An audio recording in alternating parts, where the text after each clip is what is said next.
Selamat siang pemirsa, seputar informasi kembali hadir di salah aktivitas Anda bersama saya Marantika Royani yang akan menemani Anda selama 10 menit ke depan dengan berbagai informasi menarik, teraktual dan terpercaya dalam program News Media Kamis 10 Oktober 2023. Langsung saja kita simak berita berikut ini.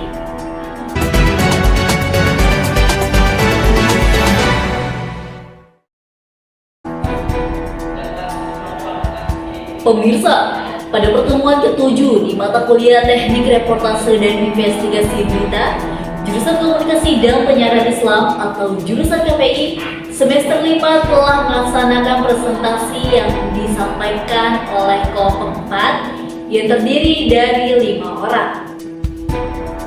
Presentasi kelompok 4 membawakan sebuah judul tentang jurnalisme yang bertanggung jawab mengenai analisis hukum dan etika dalam jurnalisme data dan investigasi.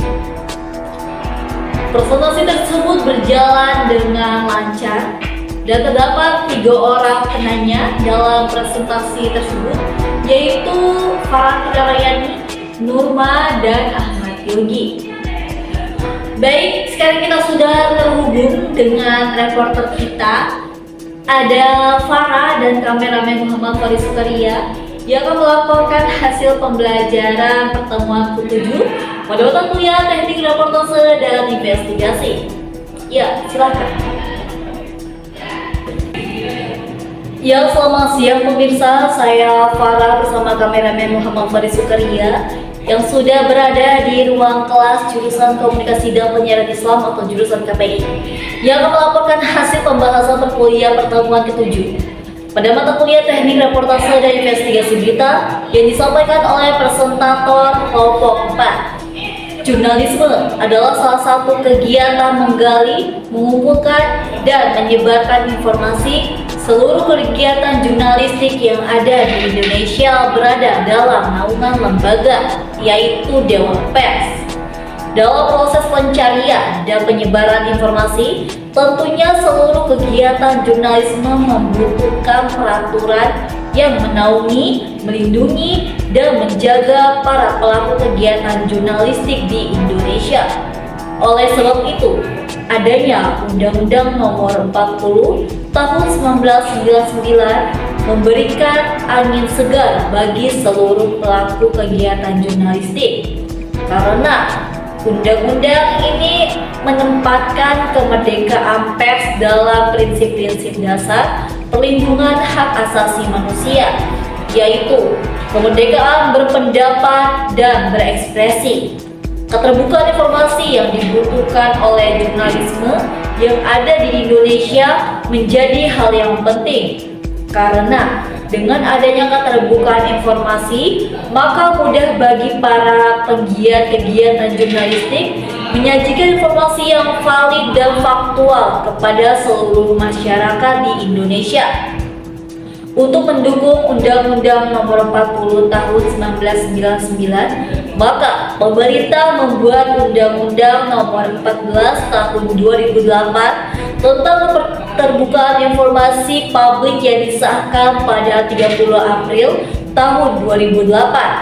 Dengan adanya Undang-Undang Nomor 40 Tahun 1999 dan Undang-Undang Nomor 14 Tahun 2008, maka Dewan Pers dan seluruh pelaku kegiatan jurnalistik di Indonesia mendapatkan jaminan keamanan, kemudahan, perlindungan, dan keterbukaan dalam memberikan informasi yang faktual dengan informasi yang valid kepada seluruh masyarakat di Indonesia.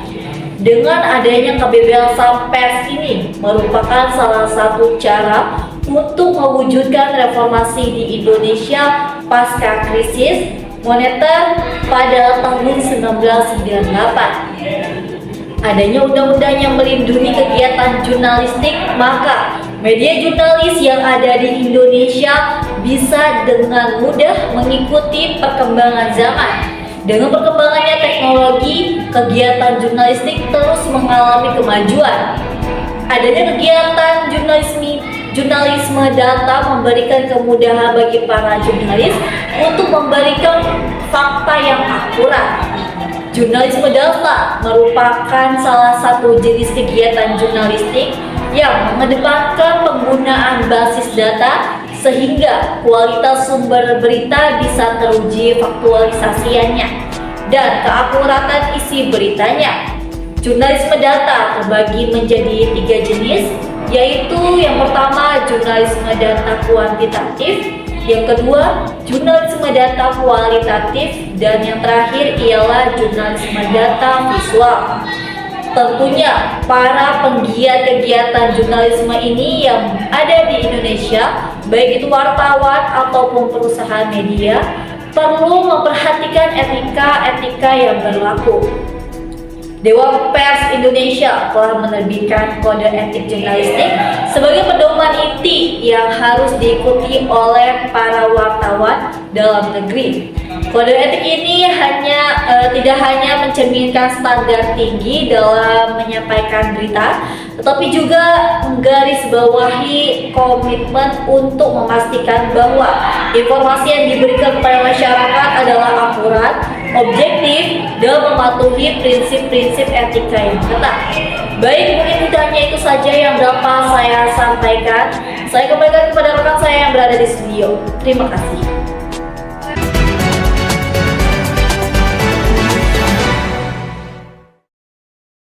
Baik, terima kasih Farah yang sudah memberikan informasi mengenai pembelajaran pertemuan ke-7 pada mata kuliah Teknik Reportase dan Investigasi Berita. Pemirsa, saya Farhantika Royani mewakili seluruh kerabat kerja yang bertugas pamit undur diri. Terima kasih dan sampai jumpa.